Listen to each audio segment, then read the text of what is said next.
Waouh! Écoute-moi. Savez-vous quoi? Le deuxième ennemi de ta destinée, ce n'est pas le diable ni les gens, mais c'est ton passé.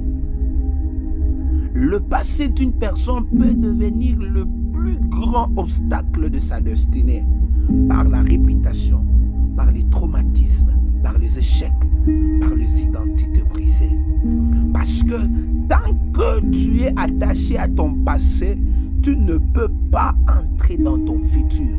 On n'avance jamais avec le passé, mais on apprend du passé pour avancer. Ésaïe 43, 18 à 19, la Bible déclare: ne pensez plus aux événements passés et ne considérez plus ce qui est ancien. Voici, je veux faire une chose nouvelle. Elle est sur le point d'arriver. Je mettrai un chemin dans le désert et de fleuves dans la solitude. Philippiens 3, 13 à 14.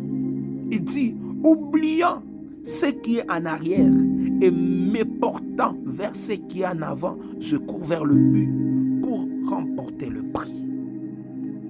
Dieu nous demande de laisser le passé, de ne plus nous y accrocher, de ne plus nous y enfermer.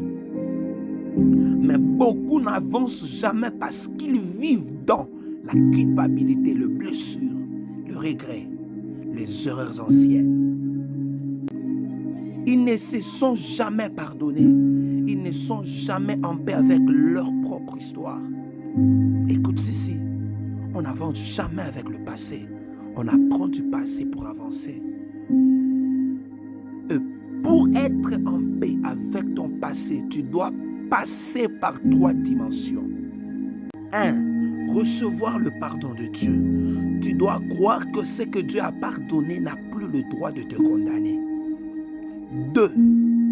Te pardonner toi-même. Beaucoup sont emprisonnés non pas du diable mais d'eux-mêmes. Tu dois te libérer de toi-même. 3. Pardonner à ceux qui t'ont blessé. Le pardon n'est pas pour eux, c'est pour toi. Le pardon te libère de la chaîne du passé.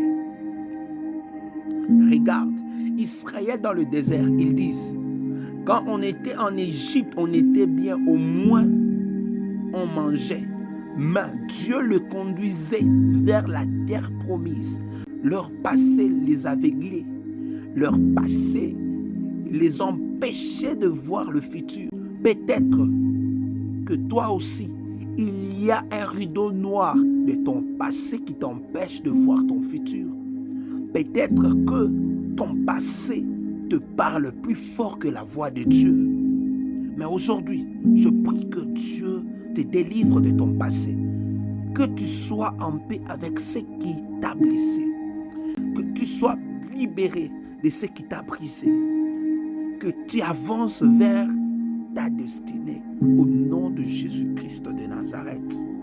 Amen.